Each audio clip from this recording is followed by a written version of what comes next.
In this video, we are going to discuss the question paper in May June 2025, and the subject is Pure Mathematics 1. So let's start from question number 1, which says that the curve has equation y is equal to 2x plus 12 over x square. Find the equation of the tangent to the curve at the point -2, -1. Give your answer in the form of y is equal to mx plus c.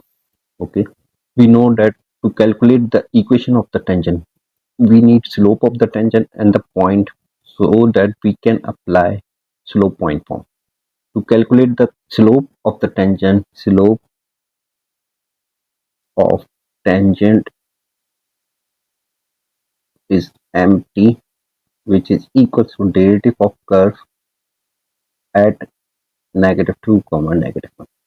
So we need to find the derivative of curve. So dy over dx is equals to the derivative of curve. Curve equation is 2x plus 12 over x square over dx. So derivative of 2x and 12 times derivative of x to the power of -2 dx, and this one is equals to the 2 minus plus 12 times -2 times x to the power of -3. So dy over dx is equals to the 2 minus 24 over x cube. So when we plug given point in this equation, we will get the slope of the tangent. So slope of the tangent is derivative dy over dx at x is equal to -2, because the x coordinate is -2. So 2 minus 24 over x is -2. When we solve it, 2 minus 24 over -2 cube is -8. So slope of the tangent is equals to the 2 plus 3, which is equals to the 5. So we have the slope of the tangent and we have the point, which is -2 and -1.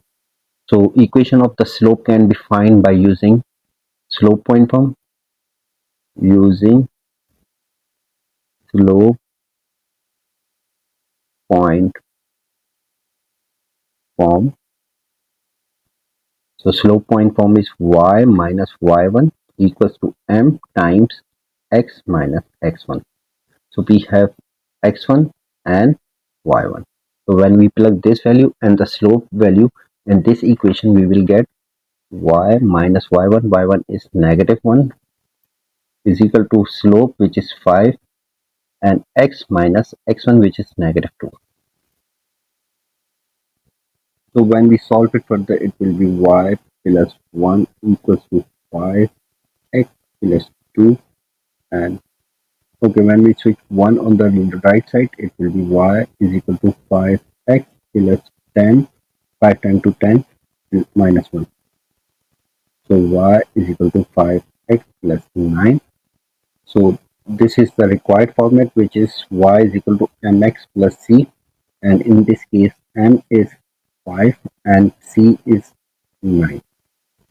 So let's move to the question number 2.